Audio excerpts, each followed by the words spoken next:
Il y a plusieurs déclinaisons autour du mot jazz. Il y a le jazz bebop, il y a le jazz soul, il y a le jazz... enfin, il y en a beaucoup. Mais là, je viens d'apprendre qu'il y a une nouvelle façon de décliner le jazz, c'est le jazz vernaculaire. Et Alice Bourgas, vous êtes d'abord chorégraphe, je crois, et je pense Oui. que vous allez dans un premier temps nous faire une définition de ce qu'est le jazz vernaculaire. Bonjour et bienvenue. Merci beaucoup, Winston, merci. Alors oui, le jazz vernaculaire, c'est le jazz. Je pense qu'il y a un souci pour les personnes africaines-américaines de notre communauté de se réapproprier ce territoire, cet héritage et ce patrimoine. Donc, vernaculaire signifie du peuple qui vient de l'origine. Donc, on remet le jazz dans son contexte originel, soit africain-américain. Moi, j'aimerais en savoir un peu plus parce que vous êtes chorégraphe, mais vous êtes aussi une organisatrice, une productrice d'une certaine façon. Alors, quel est votre cheminement qui vous a amené à ce jazz vernaculaire? Et ce rap, Alors, oui. oui, alors moi je suis aussi étudiante en fait. C'est ça ma pierre angulaire puisque j'ai déménagé à Montréal il y a 8 ans maintenant pour faire la maîtrise en danse à l'UQAM. Et lorsque j'ai déménagé, j'ai rencontré ici la communauté du jazz vernaculaire à Montréal qui est super développée et qui m'a accueillie dans mon processus d'immigration. Donc aujourd'hui, je fais un doctorat sur ce sujet. Et puis, le Jazz Happening, l'événement de cette fin de semaine, fait partie de mon projet de recherche-création doctorale. Mhm. Maintenant, il y a deux lieux parce que bon, l'événement est divisé en deux lieux Oui. précis. Il y a le théâtre Paradoxe et il y a aussi pour les classes de maître le théâtre Plaza. Alors, en fait, le théâtre Plaza, c'est pour le dimanche. C'est là qu'il va y avoir la grosse soirée, donc avec le happening des artistes invités, suivi d'une soirée de danse. Et les classes de maître sont données rendez-vous dans des lieux déjà de la scène du jazz vernaculaire. Mhm. Donc, le vendredi et le samedi, ce sont deux lieux différents, mais des lieux bien connus pour les membres de notre communauté Mhm. qui travaillent déjà dans le milieu du jazz vernaculaire. Mhm. Alors là, je vais mettre à l'écran euh, bon, une des affiches pour le masterclass, si on veut. Exact, Alors ouais. voilà. Ça, c'est pour la classe de maître de samedi. Alors, les maîtres, ce sont vraiment les personnes que l'on invite. Ce sont des artistes invités. Ici, Rémi Kouamé, sur votre gauche, qui est un Hein. artiste français. Et puis, Eyal Villeneuve, à droite, qui est un artiste américain. Ces deux artistes viennent pour la fin de semaine, pour le processus de recherche, mais aussi pour partager avec le public. Donc, dans le cadre de cette classe de maître, le samedi 23 mars, à l'espace 215, mais aussi dans le cadre de notre soirée événement le dimanche 24 au Théâtre Plaza. Alors, on va passer se porter à la rencontre de quelques-uns des artistes, Oui. effectivement. Et ça, qui est-ce d'abord? Alors ici, c'est Marie Ndiaye. C'est une chercheuse également, mais aussi une artiste donc spécialiste de jazz vernaculaire guadeloupéenne qui en ce moment habite à Londres et qui vient pour le processus de recherche avec nous pendant 4 jours. Elle est arrivée hier et repartira lundi prochain. Et je crois que Daniel Locke, Oui, exact. Dee Daniels Locke est une artiste africaine-américaine. Alors, ce qui est intéressant avec Dee Daniels, c'est que elle a appris au travers vraiment de sa famille, donc dans un héritage ancestral vraiment dirigé, connexe, puisque sa famille africaine-américaine lui a enseigné les pratiques du jazz vernaculaire. Et puis aujourd'hui, elle le partage dans sa communauté aux États-Unis, mais aussi à travers le monde. Ce sont des artistes bien connus de notre communauté qui sont habitués à voyager. Rémi Saminadin, ici, qui est guadeloupéen également, mais aussi québécois. Ça fait, je pense, 15 ans que Rémi est au Québec maintenant. C'est intéressant puisque Rémi n'est pas, il est formé en jazz. Il n'est pas spécialiste du jazz vernaculaire, mais il travaille beaucoup avec les danseurs, notamment ici les danseurs de street dance à Montréal. Donc, c'est intéressant d'avoir aussi son expertise dans le mélange des différentes communautés. et là, on est avec Kwaku Kwabé.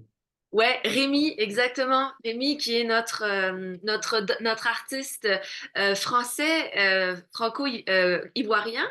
Et puis, c'est ça, on est super content d'avoir tous ces artistes-là, incluant Rémi, qui viennent donc de loin pour cet événement très spécial cette fin de semaine à Montréal. Mhm. Alors, on poursuit la tournée des vedettes, si on veut, avec Ouais. cette fois un ensemble, Early Jazz Band. Exact. Dans le cadre de la soirée événement du dimanche 24 mars au théâtre Plaza maintenant, nous allons inviter donc les 6 artistes invités à faire un happening, c'est-à-dire une performance où l'improvisation est essentielle, comme dans notre pratique dans le jazz vernaculaire. Et le Early Jazz Band suivra avec 2 sets inédits dans lesquels les gens sont invités à danser. Donc, si vous souhaitez venir observer le spectacle et écouter la musique, vous pouvez. Mais si vous souhaitez danser, vous initier aux danses swing ou aux danses jazz, c'est l'occasion de venir rencontrer la communauté et de danser en bonne compagnie. Et Et Yul là, Villeneuve, on voit, mhm. ouais. Exactement. Yul Villeneuve, qui est un artiste qui habite aux États-Unis en ce moment. Yul, il est band leader, il est chef d'orchestre, donc habituellement, il vient ici en allié, si je puis dire, dans ce projet où l'idée, c'est vraiment de remettre de l'avant l'africanité dans le jazz. Donc, il va venir aussi faire partir du happening aussi le dimanche 24 mars. Et enfin, j'ai une dernière image. Ouais, oui, effectivement. Et vous allez me parler de d'Henry. De Mitch Love Denery, exact. Ouais, Mitch Love, c'est une artiste haïtienne québécoise qui, elle, est plus spécialisée dans le monde du blues. Mais comme vous le disiez au début de notre rencontre, le jazz englobe beaucoup de styles. Nous, en ce moment, on danse particulièrement sur les danses de style swing. Donc, pourquoi? Parce que la musique est swing. Donc, on appelle ça les danses swing. Mais le jazz vernaculaire, c'est le grand ensemble et donc le blues fait partie de ça, spécialiste du blues, Mitch Love Denery, ouais, qui œuvre ici à Montréal beaucoup. Ah, écoutez, il y a Alice à Montréal une activité de jazz qui est très généreuse, c'est-à-dire il y a plusieurs Ouais, endroits, il y a les liaisons, il y a bon, upstairs, downstairs et tout ça, et où ouais. il y a une mixité, si on veut, d'interprètes qui viennent d'ici et d'ailleurs. Alors, comment avez-vous conçu ce projet-là en tenant compte de cette réalité? Oui, vraiment, l'idée, c'est vraiment de pouvoir... je suis vraiment allée au contact de personnes qui avaient envie euh, de revaloriser le patrimoine africain dans le jazz, des personnes aussi qui avaient envie ou en tout cas qui sont attachées aux enjeux de dénonciation d'appropriation culturelle, puisque particulièrement dans les danses swing, on a un phénomène d'appropriation culturelle qui a beaucoup marqué l'histoire de ces danses. Et aujourd'hui, il y a cette envie de retour aux sources, de retour aux intentions premières des pionniers et des pionnières du jazz africain-américain. Il y a aussi un retour aux formalités, je dirais, au cadre, comment la structure peut être plus proche de la culture africaine-américaine versus en ce moment plus proche de la culture blanche. Donc, c'est vraiment, ouais, des enjeux de diversité sont vraiment au cœur du projet, je dirais.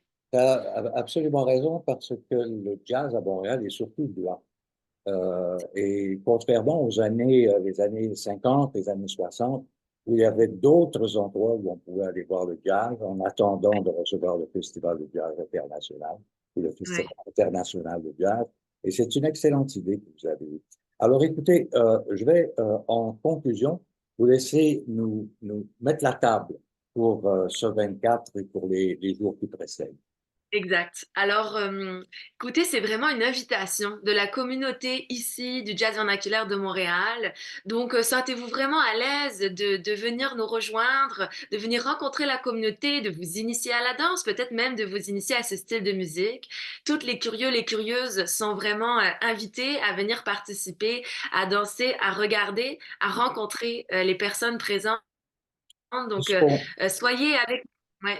est-ce qu'on doit trouver des billets? Est-ce qu'il y a Toutes les informations sont sur le point de vente. Alors, il Mhm. suffit de taper Jazz Happening et vous aurez les billets pour les classes de maître. Le vendredi et le samedi, tout le monde est bienvenu. Et bien sûr, le dimanche aussi, la grosse soirée à ne pas louper au théâtre Plaza. Donc, j'espère vous y retrouver. Effectivement, Alice Bourgasseur, merci beaucoup pour cette initiative dans un premier temps et Merci. amusez-vous bien les 22, 23 et 24. Merci beaucoup pour l'accueil.